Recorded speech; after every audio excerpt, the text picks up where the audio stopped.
Students, Bismillahirrahmanirrahim. Our today's topic is "I'm to God, my God in my sickness" by John Donne. तो इसके नाम से ही पता चल रहा है कि ये एक हमद है और खुदा के लिए है। और उसने बिल्कुल बीमारी की हालत में जब इसको लिखा है कि जब उसको लग रहा है कि वो मौत के बहुत करीब है और जन्नत को हासिल करना चाहता है। "I'm to God, my God in my sickness" by John Donne is written from the perspective of dying man hoping to gain access to heaven. कि ये पोइम जो है ना, इस तरह से उसने जॉन डन ने लिखी है कि कोई एक मरता हुआ आदमी है और उसको जन्नत हासिल करने की जुस्तजू है। "I'm to God, my God in my sickness" by John Donne is a six stanza poem that is separated into set of 5 lines। कि ये इसके 6 स्टैंजा हैं और हर स्टैंजा की 5 लाइन्स है, मतलब 30 लाइन्स की पोइम है। Each of these stanzas follows a consistent rhyming pattern of A B B. कि मतलब इसकी जो राइम स्कीम है ना वो ए बी बी है। The rhyme and rhythm are straightforward and remain consistent throughout. और पूरी पोइम में जो उसकी जो राइम स्कीम और रिदम है ना वो सेम रहा है। "I'm to God, my God in my sickness" is generally considered to have been written from Donne's own perspective। कि उसने जो है ना अपने पॉइंट ऑफ व्यू से इसको लिखा है, अपने एक्सपीरियंसेस की बेस पे इसको लिखा है। "There were 2 times in his life during which he believed that his death be near"। अब उसकी ज़िंदगी में 2 दफ़ा ऐसा वक्त आया था कि जब उसको लगता था कि वो मौत के बहुत करीब है।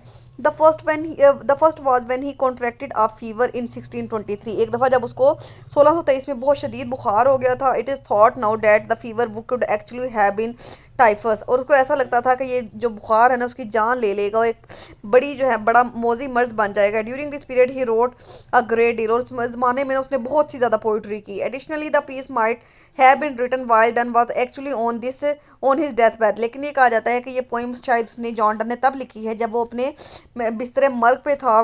फ्रॉम लेट 1630 टू मार्च 1631, मतलब 1630 से 1631 के दरमियान।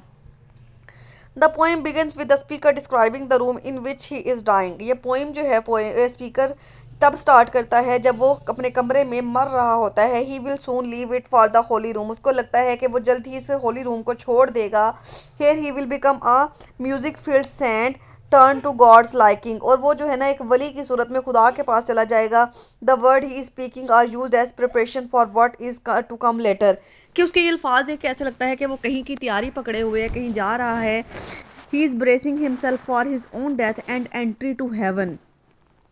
अब क्या है कि उसे ऐसा लगता है कि उसकी मौत का वक्त बहुत करीब है और वो जन्नत में दाखिल होने वाला है। The speaker describes how they are physicians around him mapping out his body as if they are cosmographers. अब क्या है कि स्पीकर ये बताता है कि वो अपनी बॉडी की मैपिंग करता है, अपनी फिजिकल सिचुएशन को डिस्कशन करता है।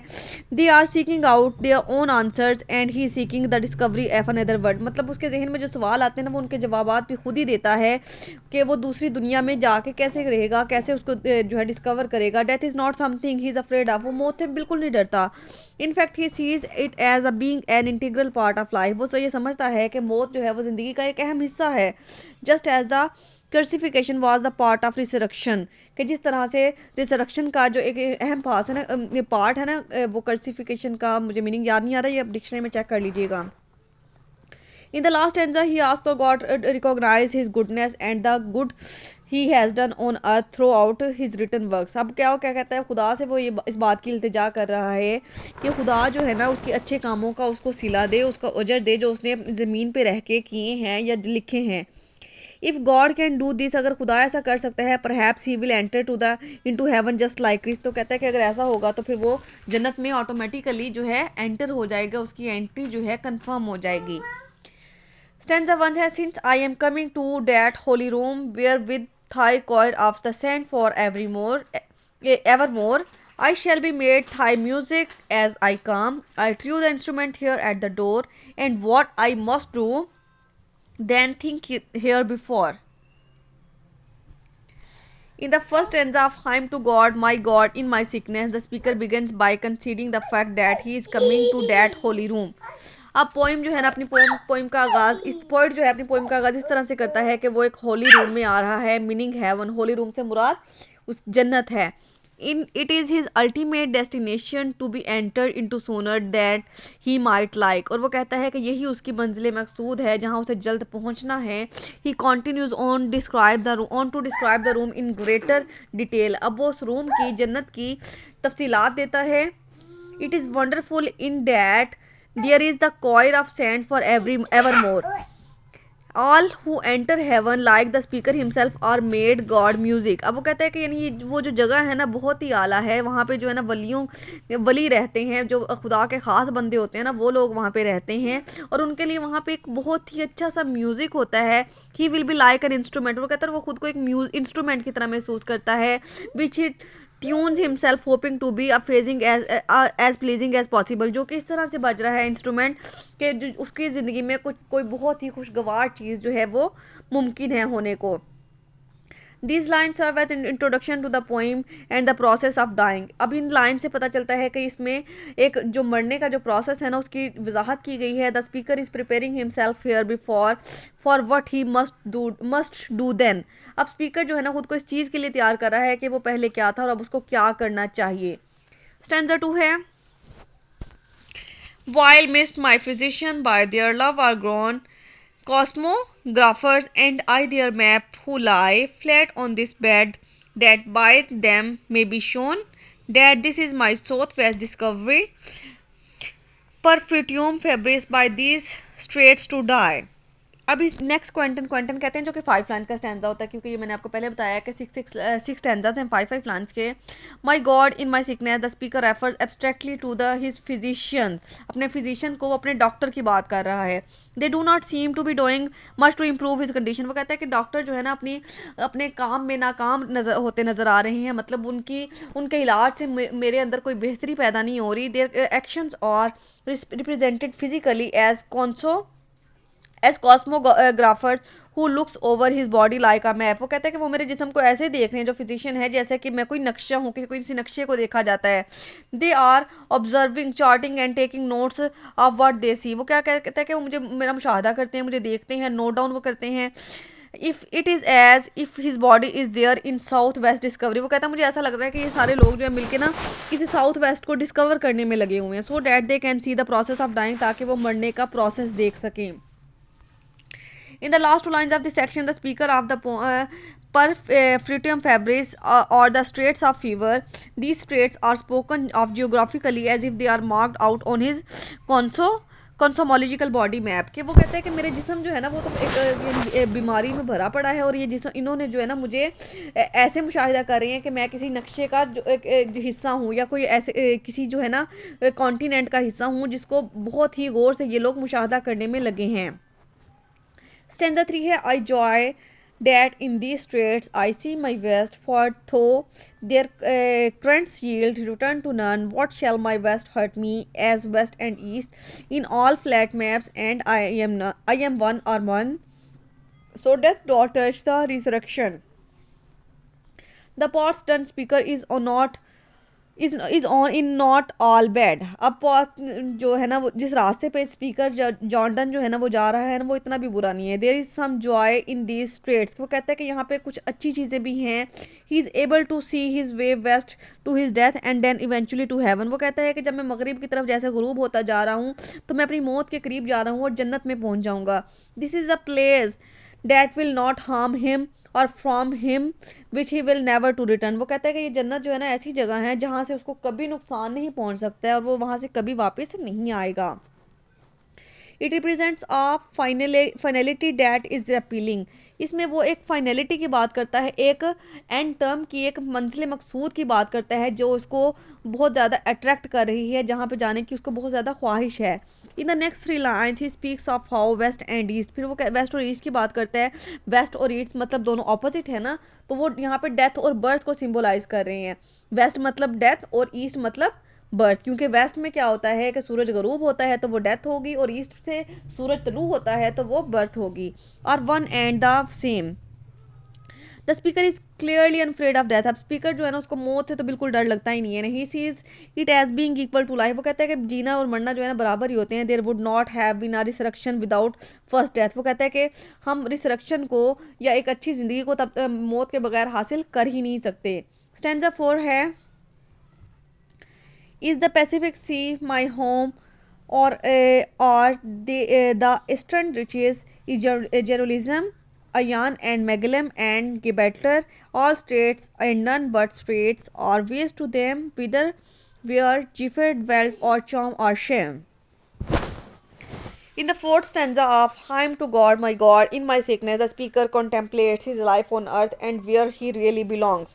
अब इस स्टैंजा में जो है वो इस ज़मीन पे जो ज़िंदगी होती है उसकी वजाहत करता है और बताता है कि उसका ताल्लुक कहाँ से है। He list out the Pacific sea, वो पैसिफिक सी की बात करता है, जेरूलिज्म की बात करता है, the possible places he could call home, कि जहाँ जहाँ जो है वो जो जगहों के नाम उसको याद आते हैं या जो उसने देखी होती है ना उनको बताता है। The speaker follows this up by mentioning the straits of Anian and Magellan and Gibraltar, इन जगहों के भी वो नाम लेता है।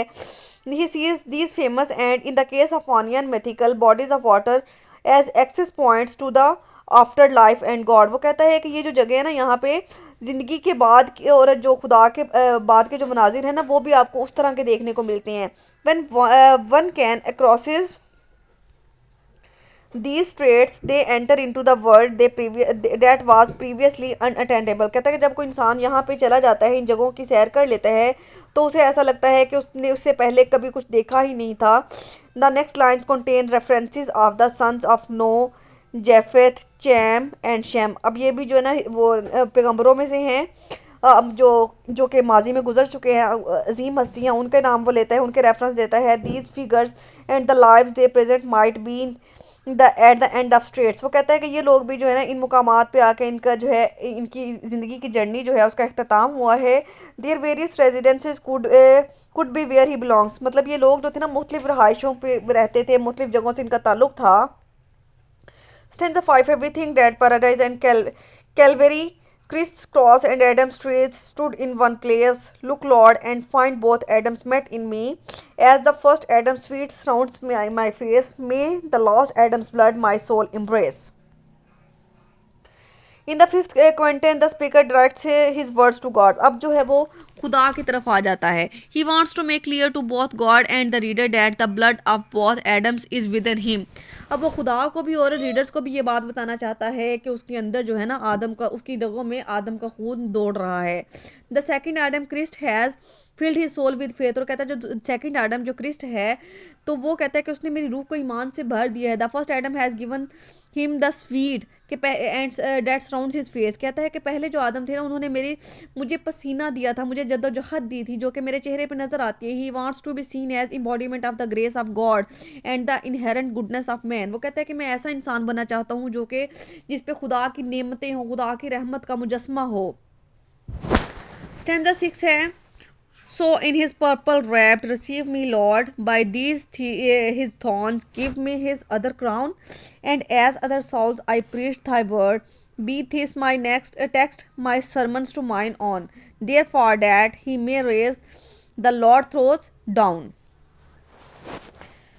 In the last lines of Hymn to God, my God, in my sickness, the speaker is describing his own physical death. अब वो अपनी जो physical death है ना उसकी वजाहत करता है। He is still speaking to God and asking that he be received into heaven in the purple shroud has been wrapped। अब वो कहता है, खुदा से बात कर रहा है, वो कहता है कि मैं जो है ना जल्दी जन्नत में पहुंचने वाला हूँ और मैंने पर्पल कलर का एक चुग्गा जो होता है ना, कुर्ता सा चोला सा होता है, वो पहना हुआ होगा। Purple is a colour of royalty, purple जो है ना एक रॉयल कलर है। And has also been associated with Christ, और इसका जो ताल्लुक है ना वो क्रिस्ट के साथ है। It is his shroud the speaker is within. कहता है कि ये इस तरह के क्रिस्ट जो था ना, जो श्राउड था ना, जो चोला था ना, वो क्रिस्ट का भी था जैसा कि मैं पहनूंगा। He moves on to the reference the thorns Christ was made to wear। फिर वो कांटों की बात करता है।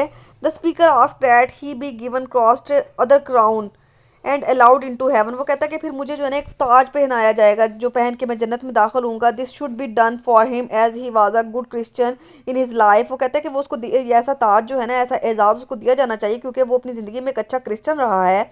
And a made dedicated to helping others, दूसरों की मदद भी करता रहा है। He preach thy word while alive, कि जब वो जिंदा था ना उसने बहुत ही तबलीग वाले काम भी किए हैं। Now that the speaker is dead, अब जो स्पीकर है ना उसकी मौत हो चुकी है। He hopes that this words contained with previous 5 stanzas, और उसे लगता है कि उसने पिछले 5 स्टैंजा में जो बात की है ना वो उसके लफ्ज़ जो है ना वो हमेशा जो है लोगों के जहनों में ज़िंदा रहेंगे। Can serve as a sermon to his own soul, और वो उसकी रूह का खुतबा हैं। If God accepts him he can ascend up to the heaven as Christ did. वो कहता है कि अगर खुदा मेरी इस अपील को कबूल कर लेता है तो मैं जो है ना जन्नत तक पहुंच जाऊंगा, जैसा कि क्रिस्ट पहुंचे थे। In the long run we can say that Jordan's poem hymn to God by God in my sickness is a religious poem where the speaker is on his death bed. कि वो poem जो है एक इल्तजा है और एक मजहबी poem है। जब वो स्पीकर जो था बिस्तर मर्ग पे था, the speaker believes that as the sun rises and sets death and destruction are linked together. Speaker ये कहता है कि जिस तरह सूरज जो है उस निकलता तुलू होता है और गरूब होता है, इसी तरह से ज़िंदगी और मौत और जो आखिरत की ज़िंदगी है ना वो ज़िंदगी का हिस्सा है और आपस में इंटरलिंक्ड हैं। And therefore one should not be sacred of dying. और वो कहता है कि इसी वजह से लोगों को मरने से नहीं डरना चाहिए। ये थी हमारी पोइम की इसकी text summary critical analysis. I hope so कि आपको समझ आ गई है। फिर भी कोई कन्फ्यूजन हो तो आप मुझसे पूछ सकते हैं। अल्लाह हाफिज़।